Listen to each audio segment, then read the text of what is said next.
stop everything you're doing right now. Before YouTube deletes this video, listen closely. What if I told you everything you think you know about death is a lie? Imagine this: an ancient, hidden text that maps out, step by step, exactly what happens the moment you draw your last breath. A text so profound, it doesn't just talk about the afterlife, it guides you through it. But there's a twist. Miss one moment in this journey, and you risk eternal entrapment. Today, you're about to unlock the Tibetan Book of the Dead, a sacred manual crafted over 1,000 years ago, written to take us to the edge of existence and back. Watching this could change everything: how you live, how you die, and what you believe about life itself. But know this: once you see it, there's no unseeing it. Are you ready to confront the ultimate truth? Think about this. Despite all our modern technology, despite centuries of science and study, one question remains as mysterious as ever: what happens after we die? The truth is, we're no closer to understanding it than the people of ancient Tibet. And maybe that's why this book still holds such power, why it continues to mesmerize monks, mystics, even scientists, because it dares to answer life's biggest question: what comes next? But here's what most people don't realize. The Tibetan Book of the Dead isn't just about what happens when you die. It's about what happens in between. In Tibetan Buddhism, that in between is called the Bardo, a state where you're no longer alive, but not yet reborn. It's a liminal space, a transitional realm, a place where everything you once knew falls away. But here's the twist: you don't have to die to enter it. Every time your life unravels, when a relationship ends, when a job disappears, when your identity cracks, you're in a Bardo. And Bardo Thödol, the name of this book, literally means liberation through hearing in the Bardo. It was written as a guide, not just for the dying, but for anyone standing at the edge of change. Because Tibetan masters believed this: death isn't a moment, it's a process. And that process unfolds in 3 distinct stages, each one more surreal, more intense, more revealing than the last. The first, Chikhai Bardo, the moment of death itself, when the body fails and something deeper wakes up. The second, Chönyid Bardo, the realm of visions, where gods and demons appear, but none of them are what they seem. The third, Sidpa Bardo, the pull toward rebirth, where karma takes shape and your next life is chosen by the state of your mind. And here's the part that changes everything. These aren't stories. They aren't metaphors. They're maps for navigating consciousness when the body is gone, because in Tibetan thought, consciousness doesn't die. It continues. It travels. It transforms.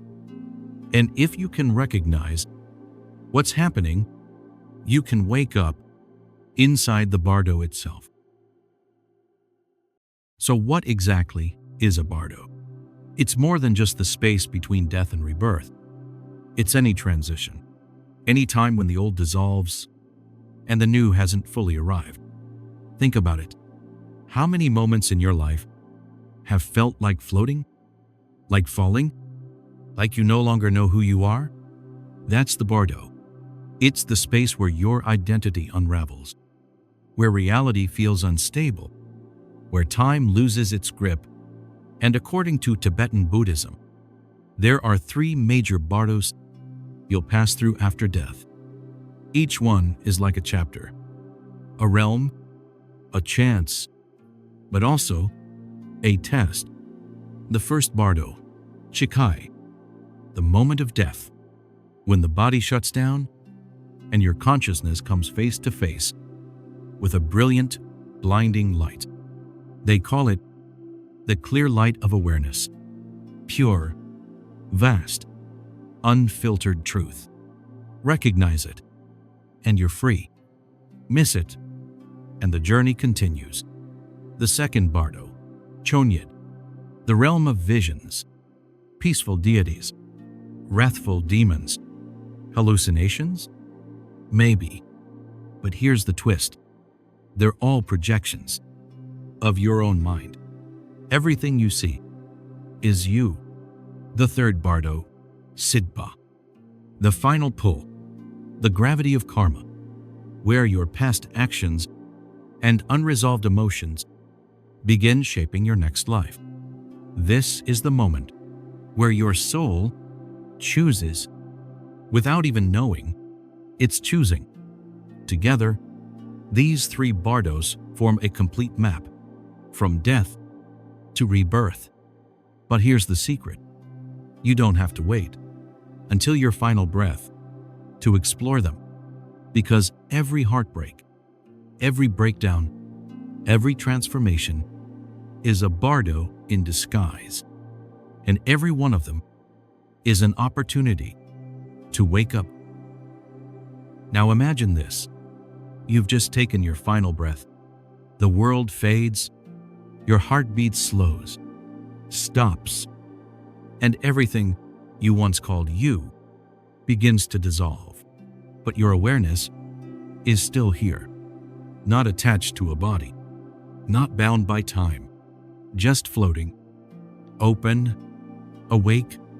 This is the moment you enter the Chikhai Bardo, the very first stage in the journey beyond death. And in this moment, something incredible happens. A light appears, but not a light you've ever seen. It's not external, not blinding. It doesn't shine on you. It shines from you.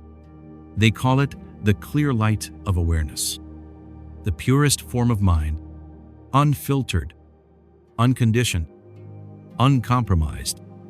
It's not an image. It's not a thought.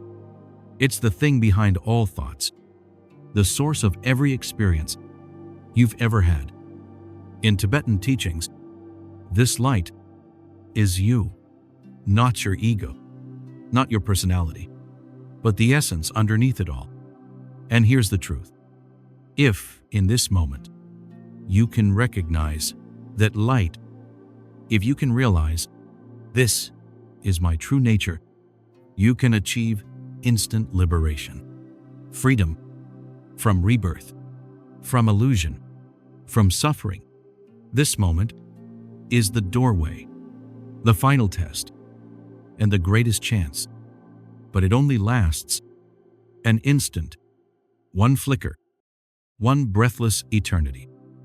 And if you miss it, if you mistake the light for something foreign, something outside of you, you recoil, you fall, you forget, and the journey continues. But here's the part that almost no one is ready for. That brilliant light, that moment of pure awareness, it's terrifying. Not because it's painful, but because it's everything.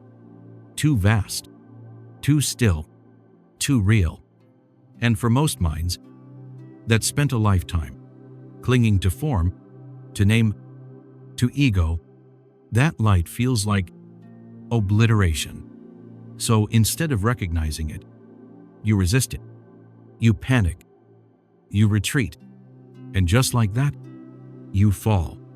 The light fades, the truth slips away, and the door closes. In Tibetan teachings, this isn't a metaphor. This is what happens when the mind fails to recognize itself at the moment it matters most. Instead of liberation, you enter confusion. Instead of freedom, you're pulled deeper into illusion. Because what comes next is not a choice.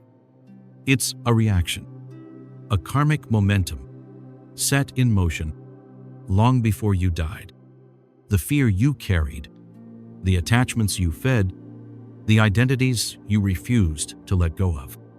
Now they shape what you'll see next, what you'll feel, where you'll go. And so the journey continues, not because it has to, but because you weren't ready to wake up when you had the chance. You've missed the light, but your consciousness is still awake. And now it begins to dream. Welcome to the Chönyid Bardo, the Bardo of visions. This is where the mind begins to unfold itself, not through memory, not through thought, but through image. And what you see next will shake you. Peaceful beings, radiant lights, celestial voices. You might think you've entered heaven, but then shadows twist, faces change, and the beautiful turns terrifying, wrathful gods, fangs, flames, skies that melt, figures that scream. But here's the truth. None of them are real. And yet, all of them are you. Because in this realm, nothing is external. Every being you meet, every vision you face, is a reflection of your own mind. Your desires, your fears, your attachments, your guilt. The peaceful deities, they're your clarity, your compassion, your higher self. The wrathful ones, they are your anger, your regret, your shame. And they appear now because this is your chance to face them, to see what you carried in life, to understand what shaped you, to realize that you were never running from the world, you were running from yourself. This is not punishment. This is a mirror. And what you do here will determine what comes next. They won't speak. They won't move. They just wait. The radiant ones, the terrifying ones, all staring at you, silent, still, unshakable. You're not here to fight them. You're here to choose, not with your words, with your recognition, because every face you see is showing you something you've hidden or forgotten or buried so deep you thought it was gone. And now you're being asked to take it back. Can you look into the eyes of a being made of fire and sorrow and say, "You are part of me"? Can you feel the warmth of a deity radiating compassion and light and realize you've spent your life denying that part of yourself?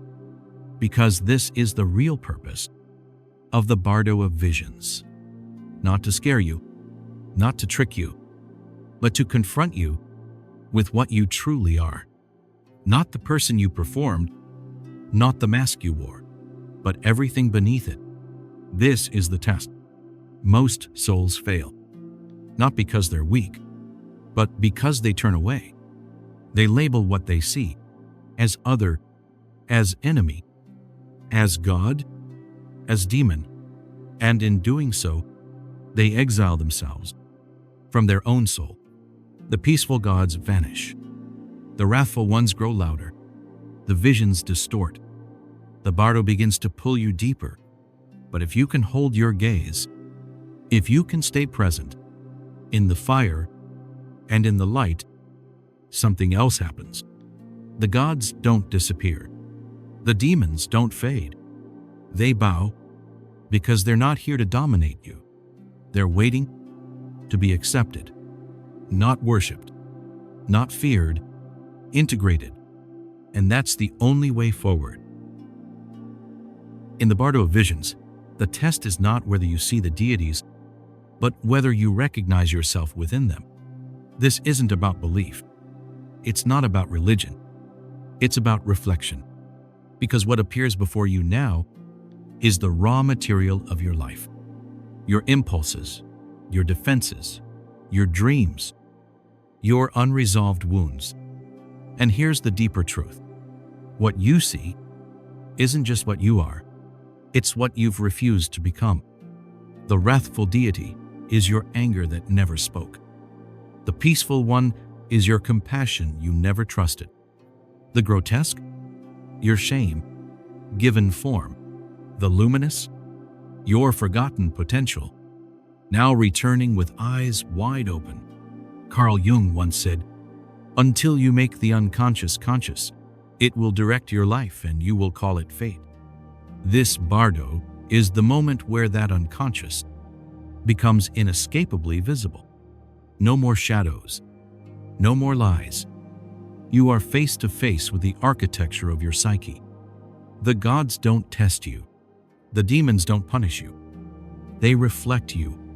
And what they're waiting for is not fear, not obedience, but integration. Can you look at your deepest rage and say, "You belong"? Can you hold your sorrow without flinching? Because that's what it takes to leave the Bardo free. Not enlightenment as escape, but truth as reunion. The path forward isn't away from what you see. It's through it. Only by accepting the fragmented parts of yourself can you begin to become whole. This is the mirror you've always avoided. And now, there's no turning away. Now imagine, you're drifting in a formless sea. The life you knew is gone, but something pulls you forward. A force as magnetic as gravity, drawing you toward a new reality. You've entered the Bardo of rebirth, the third stage, in the journey beyond death. In this realm, your every thought, every unresolved emotion, every karmic imprint becomes the guiding force that determines your next life. Your consciousness, stripped bare, becomes a magnet pulling in the elements that will shape your future existence. This isn't a passive drift through the afterlife. It's an intense, chaotic process of creation. Every choice, every desire, every hidden fear you've ever carried comes to the surface. You are both the painter and the canvas. Your karma takes tangible form, drawing you toward the life you're most aligned with. This isn't a test imposed by some outside force. This is the mirror of your own mind, showing you the culmination of your actions, intentions, and desires. And here's where it gets even more intense. The choices you make in this Bardo, the mental states you cling to, directly influence your rebirth. Your mind becomes a divine compass, aligning with the realm that resonates most with your current state. Imagine the clarity, or lack of it, as a vortex of emotion and memory spins around you, pulling you toward one life or another. Can you find the calm within the center, the still point that guides you toward liberation rather than entrapment? Or will you be swept away by your own unresolved karma, bound for another cycle of birth and death? The Bardo of rebirth teaches something radical. Karma isn't punishment. It's not reward. It's not a judge sitting in the sky waiting to assign you your next life. It's a law, a rhythm, a reflection. What you think, what you feel, what you carry, these become the blueprint of your return. You don't choose your next life. Like choosing a door, you attract it. Like gravity, like resonance. Your karma is the frequency. Your next incarnation is what matches that tone. If your mind is filled with fear, with clinging, with chaos, you will be pulled toward a world that mirrors that chaos. If your mind is still, aware, open, you may step into something clearer, higher, freer. And here's the key. You may not control the process, but you can still influence it. Because in this final stretch of the Bardo, there is still a flicker of freedom. If you can remain present, if you can see the visions for what they are, you might shift the pull. You might rise instead of spiral. But if you can't, if you lose yourself in fear, in desire, in regret, rebirth becomes reflex, not realization. Reaction, not rebirth. Tibetan teachings say, you don't escape karma by running from it.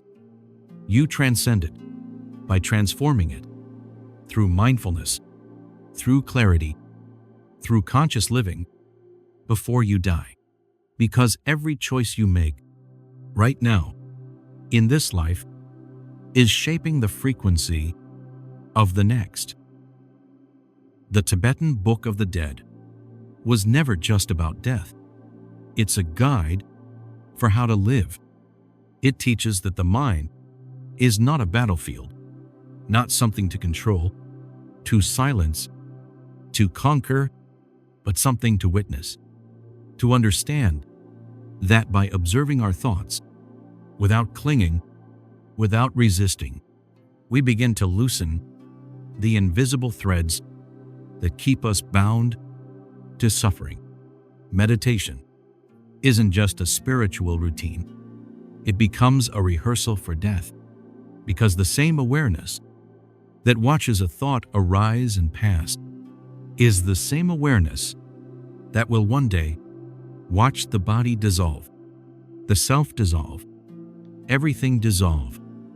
And every time you return to the breath, every moment you sit with stillness, you're practicing for the moment you let go for the very last time. Maybe then, when death finally comes, you won't meet it with fear.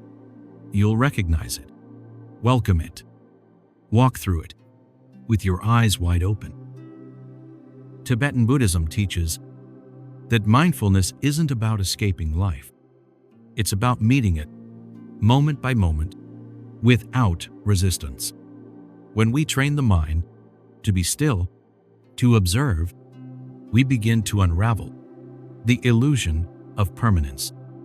We begin to see that nothing truly stays, not thoughts, not emotions, not even the self. And from that seeing comes freedom, freedom from fear, freedom from attachment, freedom from becoming trapped in our own illusions. Because in the end, the teachings of the Bardo are not just for the dying, they are for the living, for the ones who want to live awake, die awake, and maybe, just maybe, not return at all. So what do you do with all this? With the visions, the Bardos, the teachings carved through centuries? You remember this: you are not a thing that dies. You are not a name, a role, a body passing through time. You are the one watching all of it. You are awareness, having an experience called a life. And one day, that experience will dissolve. But not you, not the watcher, not the stillness behind the thoughts. So let this be your invitation to live as the witness, to walk awake, to breathe with eyes open, to let go before you are forced to. Because if you can die before you die, if you can release before it's taken, you might just glimpse the freedom you've been chasing in every incarnation, the freedom that doesn't depend on form, the freedom that doesn't fear the end, the freedom that never began and never ends. And if this spoke to you, if something inside stirred, like a thread pulled from some ancient place, leave a comment. Not for me, but for someone else, wandering through the Bardos of daily life, who might need that whisper to find their way home.